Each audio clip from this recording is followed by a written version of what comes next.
दोनों बहुत खुश थे कि एक साथ हैं और अपनी एक अलग दुनिया बसाएंगे, लेकिन उनकी खुशी में बाधा डालने वाली अब ये कड़ाके की ठंड आ गई थी।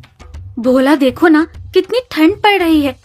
हम घर से तो निकल आए, सेठ जी की कैद से तो आजाद हो गए। मुझे इस बात की बहुत खुशी है, लेकिन हम इतनी ठंड में जाएंगे कहाँ? और अभी मुझे बच्चा भी तो होने वाला है। इस समय मुझे बिल्कुल ठंड नहीं लगनी चाहिए।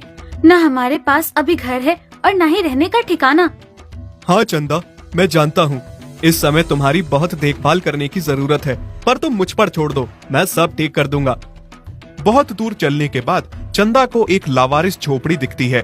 चंदा झोपड़ी को देखकर बहुत खुश हो जाती है। भोला देखो तो, यह झोपड़ी है। शायद ऊपर वाले ने हमारे लिए ही बनाई हो। हमारे पास कोई घर नहीं था रहने के लिए, इसलिए ऊपर वाले ने हमें इस झोपड़ी तक पहुंचाने की राह दिखाई। हाँ चंदा, तुम ठीक कहती हो। रहने के लिए भोला और चंदा को घर तो मिल गया था, लेकिन घर में रहने के लिए, ठंड से बचने के लिए और खाने के लिए कुछ नहीं था। बाहर इतनी कड़ाके की ठंड पड़ रही थी कि ठंड के मारे किसी की भी जम के कुल्फी बन जाए। चंदा, तुम चिंता मत करो, सुबह होते ही मैं कुछ अच्छा सा काम ढूंढ लूंगा और तुम्हारे लिए कुछ गर्म कंबल लेकर आऊंगा। हाँ भोला, ठीक है। पूरी रात दोनों ठंड में कांप रहे थे, पर दोनों बहुत समझदार थे। दोनों ने एक दूसरे को शिकायत तक का मौका नहीं दिया और अपने अपने मन में सोच रहे थे। मुझे ठंड तो बहुत लग रही है, लेकिन मैं भोला को बताऊंगी नहीं कि मुझे बहुत ठंड लग रही है।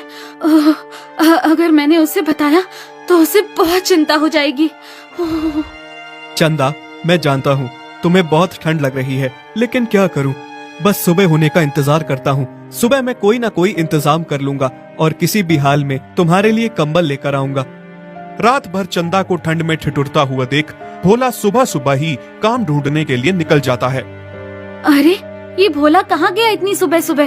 पूरा दिन काम ढूंढने पर भी भोला को काम नहीं मिलता है।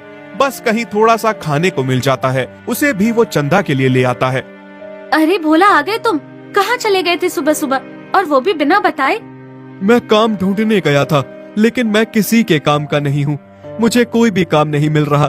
तुम पूरी रात ठंड में कांप रही थी, थर थर रही थी। सोचा सुबह जाकर कुछ काम ढूंढ के पैसे कमा कर लाऊंगा, लेकिन पूरा दिन काम ढूंढने पर भी मुझे कोई काम नहीं मिला। तुम ठंड में कैसे रही होगी? इस समय तुम्हें ठंड नहीं लगनी चाहिए।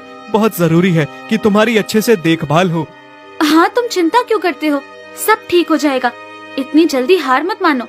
अभी तो तुम एक दिन काम देखने गए थे, कल फिर से चले जाना। और रही ठंड की बात, तो इतनी भी ठंड नहीं है जितना तुम कह रहे हो। ठंड तो बहुत थी, लेकिन चंदा भी भोला को दिलासा दे रही थी कि उसे ठंड नहीं लग रही है, ताकि भोला चिंता ना करे। कल फिर से चले जाना काम देखने। हाँ, शायद तुम ठीक कह रही हो। चलो, वो तो मैं कल देख लूंगा, लेकिन उससे पहले ये लो, खाने के लिए तुम्हारे लिए खाना लाया हूँ। मैंने पेट भर खा लिया था, ये मैं तुम्हारे लिए लेकर आया हूँ, खा लो। भोला, तुम तो अच्छे से झूठ भी नहीं बोल पाते, फिर क्यों मुझसे झूठ बोलने की कोशिश कर रहे हो? मुझे पता है तुमने कुछ नहीं खाया है। चलो साथ मिलकर खाते हैं, जितना जितना भी हिस्से में आएगा। चंदा, तुम हमेशा से मेरा झूठ पकड़ लेती हो ना।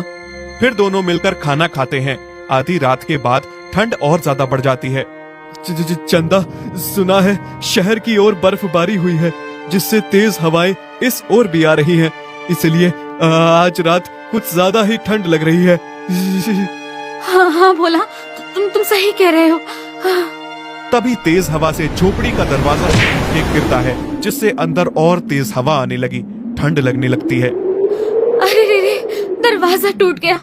पहले क्या कम ठंड थी जो अभी इस दरवाजे को भी टूटना था। हाँ, अब क्या करें? तुम चिंता ना करो चंदा, मैं देखता हूँ। भोला टूटे हुए दरवाजे को खड़ा कर देता है और उसको दरवाजे के साथ लगा के पीछे से एक बड़ा सा पत्थर लगा देता है, जिस वजह से फिर हवा अंदर ना आने लगी। हाँ चलो, अब हवा तो अंदर नहीं आएगी ना। चंदा, तुम्हें बहुत ठंड लग रही है ना, पर तुम जानबूझकर मेरे साथ शिकायत नहीं कर रही हो ताकि मैं चिंता ना करूं। सच कहूं भोला, तो हाँ, मुझे बहुत ठंड लग रही है, लेकिन मुझे अपनी चिंता नहीं, अपने होने वाले बच्चे की चिंता है। अगर मुझे ठंड लग गई, मेरी तबीयत खराब हो गई, तो न जाने हमारे बच्चे का क्या होगा। नहीं नहीं, तुम चिंता मत करो, मैं कुछ करता हूँ। मैं कंबल लेकर ही आऊंगा, तुम चिंता ना करो। अगली सुबह भोला जब घर से बाहर निकलता है तो ये सोचते हुए ही निकलता है कि उसे चाहे काम मिले या ना मिले, लेकिन वो कंबल जरूर लेकर आएगा। नहीं, आज मुझे खुद की ठंड के बारे में नहीं सोचना है कि मुझे ठंड लग रही है। मुझे ठंड नहीं लग रही है, मुझे बस और बस चंदा और अपने होने वाले बच्चे के बारे में सोचना है। उसे ठंड नहीं लगनी चाहिए। मुझे चंदा के लिए कंबल लेकर ही जाना होगा। एक कंबल वाले भैया के पास जाता है और उससे कंबल मांगता है। हाँ भाई साहब,